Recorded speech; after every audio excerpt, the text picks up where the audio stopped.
You know that feeling, especially when you're starting out as a therapist. You're trying so hard to be that perfect, neutral, blank slate person. Mm-hmm. The ideal. Yeah, exactly. Only to realize, wait a minute, my own presence in the room is just, yeah, it's undeniable. It really is. Like trying to hide behind a clear curtain, they can absolutely see you. Totally.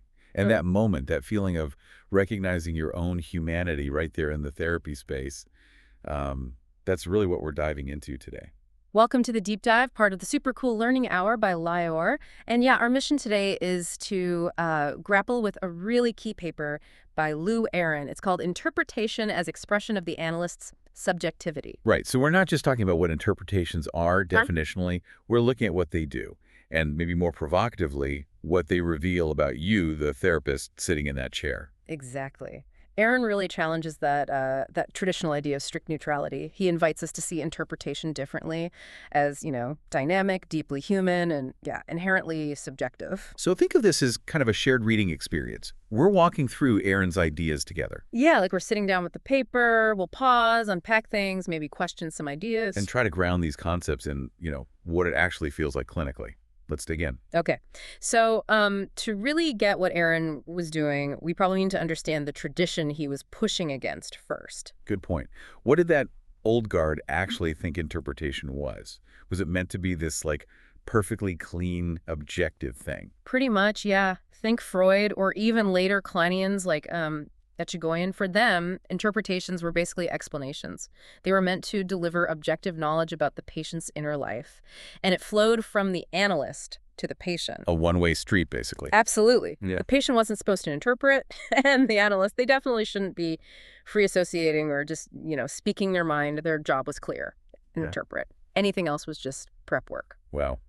And this focus on keeping the analytic field pure seems intense. You mentioned Echegoyen. Right. He was very firm. The analyst must abstain rigorously from offering any data. So let's say the patient's material stirs something up in you, makes you feel confused, maybe irritated, that countertransference reaction. Mm-hmm. Telling the patient about that directly, that was seen as providing new data from the analyst's own mind. And that was a no-no. A big one. It went against the analytic method itself, in his view. Even explaining how you arrived at an interpretation was considered self-revealing and problematic. So it maintained this really strong asymmetry. Totally. Even if traditionalists acknowledged it was a bipersonal field, two people influencing each other, the method itself stayed asymmetrical. It was all about the analyst gathering data from the patient, not a mutual exchange. Okay, and this is the exact point where Aron comes in, right, with his big objection. Precisely. He basically says this rigid distinction, it obscures a fundamental truth, which is that every interpretation you make as an analyst inevitably contains bits of your own subjectivity, your own perspective, your own history. He even says only the most, hackneyed and barren interpretations could possibly lack that human element. Yeah. It really makes you ask, can we ever truly hide ourselves in that room? Which leads us right into Aron's own view, his relational perspectivist stance. Exactly. For Aron, all knowledge is perspectival. It depends on where you stand. So psychoanalytic neutrality, it isn't about being blank or achieving some impossible objectivity. Instead, he defines it as an openness to new perspectives, a commitment to take other perspectives seriously, and a refusal to view any interpretation as complete or any meaning as exhaustive. I really like that reframing. It feels more achievable, more human. It is, and Aron really hammers home this idea that inadvertent self-revelation, it's just going to happen. It's inevitable. Every single thing you do or even don't do. Right, every intervention, every silence, it reveals something about your own psychology, your interest, maybe your blind spots, your motivations. And patients. He argues they're highly motivated to figure you out, to probe beneath your facade, as he puts it, to learn about you as a person. Which is why he has that great line. Oh, yeah. Anonymity is never an option for an analyst. You can sit, but never hide, behind the couch. Classic Aron. So good. And it implies that the patient's observations of us, the therapists, are actually important data points. Absolutely relevant. Even if you don't immediately recognize yourself in what they're saying about you, Aron's view is that you're not in some special position to judge if their observation is accurate. It's their experience of you in that moment. Okay, so if revealing ourselves is inevitable, when might direct self-expression actually be helpful? Aaron isn't saying just spill everything, right? Definitely not. He's careful there. He suggests that directly sharing your own experience can be useful, but specifically when it provides data that's missing from the patient's associations but still relevant. Like maybe explaining how you arrived at a certain interpretation? That could be one instance, yeah. But the key criterion, the really crucial point for Aaron, is this. Does your intervention, including any self-revelation, invite further exploration from the patient? Or does it shut it down? Ah, okay. So if you reveal something with too much certainty, too much finality. It might inadvertently close off the patient's own process, their own associations and corrections. It needs to open doors, not slam them shut. Right. And this connects to another really key distinction Aaron makes, which I found super helpful. These two dimensions, symmetry, asymmetry, and mutuality, lack of mutuality. Yes. This is so important for clarity. Let's break it down. Symmetry, asymmetry, that refers to the roles and functions. Are they similar or different? Like who free associates, who interprets, who sets the fee, the time, the division of responsibility. Exactly. That's the symmetry axis. And then mutuality, lack of mutuality. That's about how reciprocal the interaction feels and is conceptualized. Do both people influence each other? Do they both experience that influence? It's more about how you understand the relationship itself, like seeing transference and countertransference as co-created. Okay. And Aaron uses Ferenczi to show why keeping these distinct matters. Right. Sander Ferenczi, back in the late 1920s, early 30s, he did this really daring experiment, mutual analysis. He believed analysts needed to work through their own stuff, and that denying patients' observations of the analyst actually repeated childhood trauma where the adult denied the child's reality. So he had patients analyze him. Literally, they took turns free associating and interpreting. Talk about radical. Wow. But it didn't work out right. It broke down. Yeah. Ferenczi blamed practical things like confidentiality issues, but Aron suggests the deeper problem was different. He thinks mutual analysis became symmetrical analysis.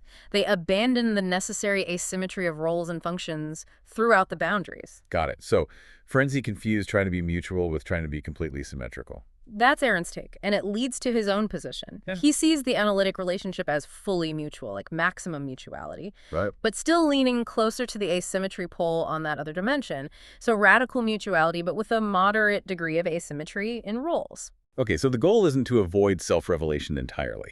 It's about being careful, being skillful, making sure it actually helps the process, helps clarify that countertransference dynamic. Precisely. It's about how and why you use your subjectivity, not pretending it doesn't exist. So how does this all look when we think specifically about interpretation as a self-revealing act? Winnicott seems like a huge influence here. Oh, massive.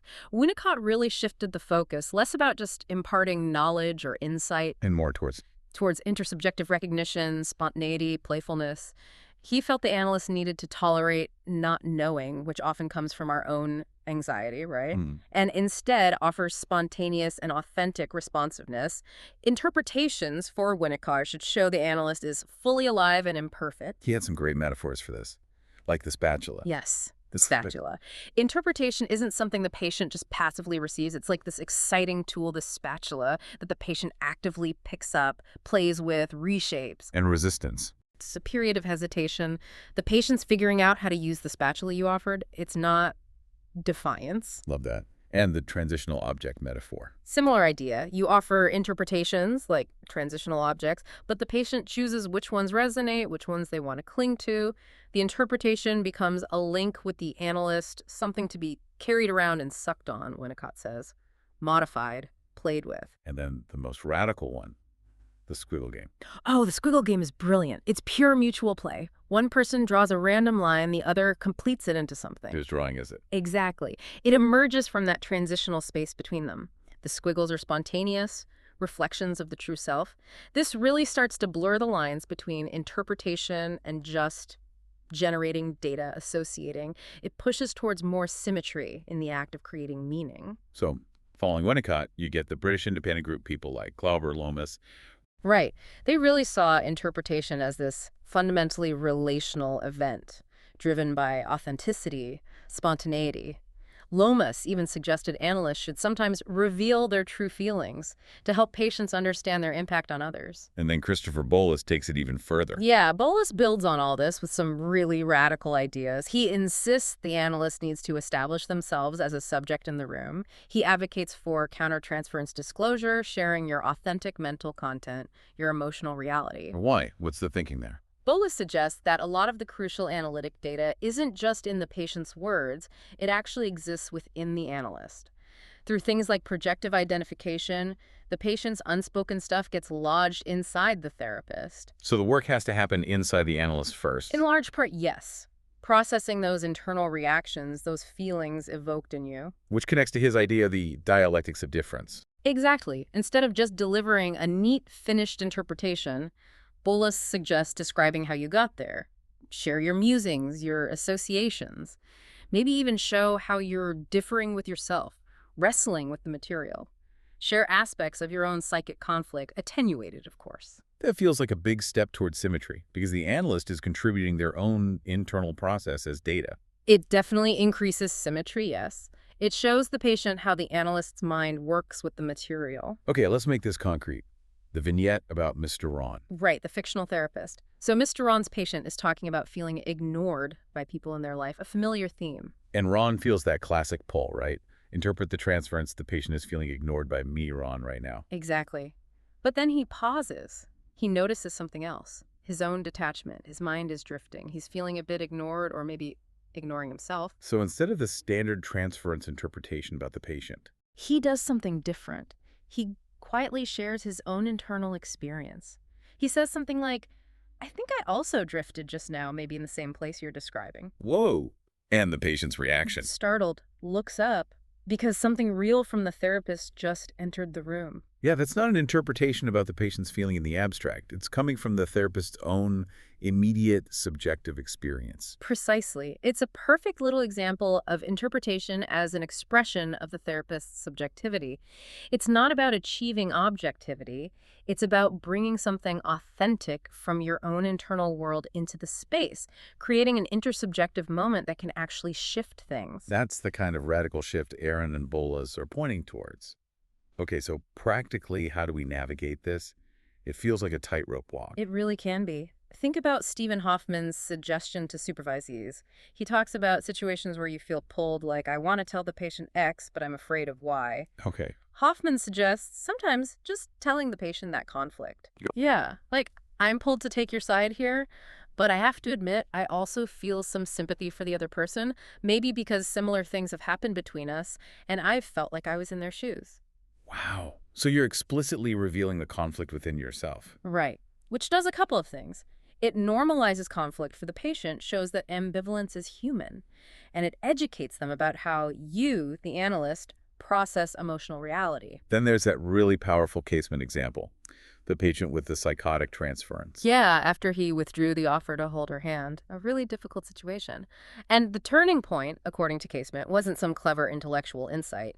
It was an interpretation that conveyed his own internal state. What did he say again? Something like, you are making me experience in myself the sense of despair and the impossibility of going on.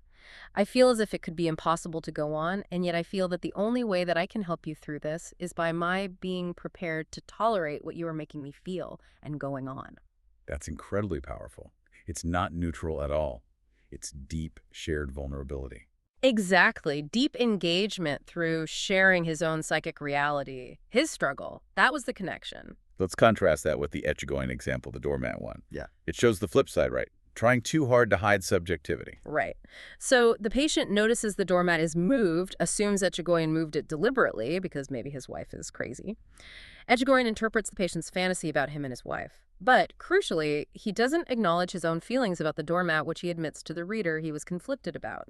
His wife had moved it, annoying him. And Aaron's critique is, Did that quick interpretation, which avoided his own conflict, actually subtly reveal his discomfort anyway, maybe through tone or timing? And the bigger question, did it help the patient explore further, or did it kind of shut down that line of inquiry about the analyst's realness? It highlights how even trying for strict asymmetry, subjectivity leaks. yeah, the key is always, does it further the inquiry or shut it down? Always. Aaron even shares one of his own cases. A patient commented on his aloofness after they discussed some intense sexual material. And Aaron admitted, at least to himself, that he had pulled back defensively. Right, but he didn't disclose the defensive thoughts directly. Instead, he interpreted the patient's perception of his conflict. He said something like, "You must have figured that I had pulled away out of my own discomfort, that I was conflicted about flirting with her." So he's owning the patient's view of his internal state. Exactly, which subtly revealed enough of his comfort discussing it now, it repositioned him. And implicitly, Aaron says, it cured him of that defensive posture right there in the session. Which shows how interpretation can actually benefit the analyst too, freeing them up. Absolutely. It can create more space, more spontaneity for both people. Like Aaron's other example, the patient who interpreted the analyst's stifled cough. Oh, yeah. The patient said the cough meant the analyst was also struggling with inhibition. And the analyst confirmed it, essentially. He interpreted, "So I would want to laugh at you, to distance myself, Yeah. and deny that I struggle with similar conflicts." Directly acknowledging his own similar struggles. Yes. And Aaron reports this led to increased freedom and spontaneity for both of them in the room. It shows how interpretations are often implicitly self-interpretive. They impact both partners. Okay, the boundary question is still crucial. Bolus and Aaron are both cautious, right? Very cautious. This isn't about turning sessions into the analyst's therapy. Self-revelation needs to be momentary, Aaron says, and importantly, set against the background of the patient's discourse.